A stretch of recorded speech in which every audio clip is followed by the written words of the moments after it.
Claire sat alone in the back corner of the cafe, staring blankly into her cold coffee when he walked in.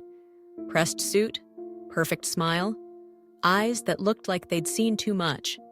She wasn't supposed to be here. Not with him, not again. But when you're already broken, what's one more crack? They met every Tuesday at 3 p.m. No phone numbers, no promises, no names at first. Just glances across crowded rooms, silent understandings, and the ache of wanting something that didn't belong to you. Claire was married, so was he. She lived in a quiet neighborhood in Boston. A husband, a golden retriever, and a life that looked good in photos but felt hollow in person. Her husband, Thomas, was kind, but distant. There was no abuse, no scandal, just the slow erosion of intimacy until even her own reflection felt like a stranger. He, Daniel, was different. He was warm, easy to talk to. His jokes came naturally, but underneath the charm, Claire could tell, he was lonely too. Their first conversation wasn't planned. He had asked to share her table in the crowded cafe. She had nodded. 10 minutes later, they were sharing more than space. By their third meeting, it was undeniable. "I shouldn't be here," she whispered once, after he brushed his fingers against hers. "Neither should I," he replied. But here we are. The affair began quietly, a hotel downtown. Room 211 every Thursday at 1:45 p.m. They'd talk, laugh, touch, cry. It wasn't just passion, it was escape. It was being seen.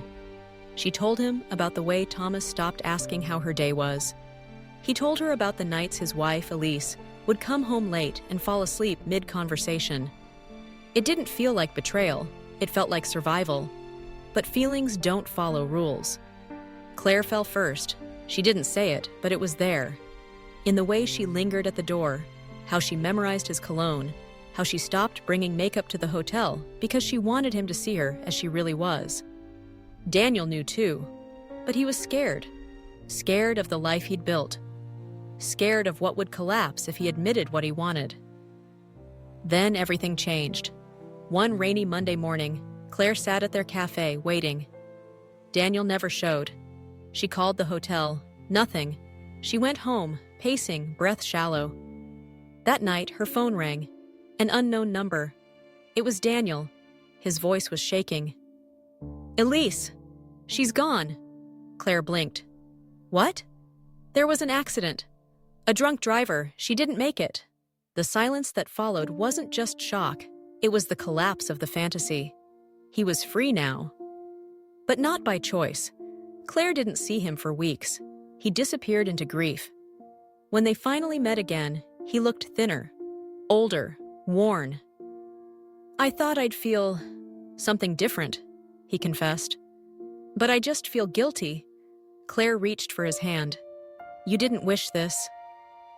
"No, but part of me is relieved, and that makes me hate myself." She didn't speak, because she understood, completely. They tried to go back to what they were, but the world had changed. Daniel wasn't someone else's husband anymore, and that made things real, too real. Now when they kissed, it wasn't reckless. It was terrifying.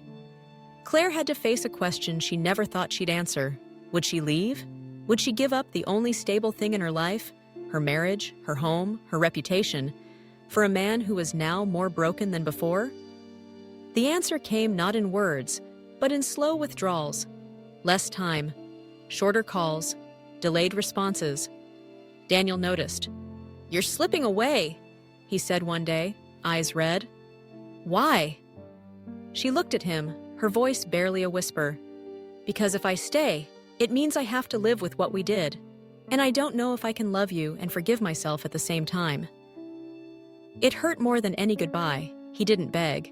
She didn't explain further. They stopped meeting at the hotel. Stopped meeting at all. A month passed, then another. Claire stayed with Thomas. He never asked where she'd been. Maybe he knew. Maybe he didn't want to. She started volunteering at a local library, painted again. But only in blue. She felt like a ghost haunting her own life. Daniel moved out of the city. took a job in Vermont, tried to rebuild. But nothing felt solid. Nothing made sense without her. They lived, but not really. Claire would sometimes walk by that cafe and pause, waiting for a man who would never come. Daniel would dream about her, then wake up wishing he hadn't. In the end, neither of them got what they wanted. Not love, not closure, just the memory of something that almost was. And the haunting truth that if timing is everything, then they were everything at the wrong time.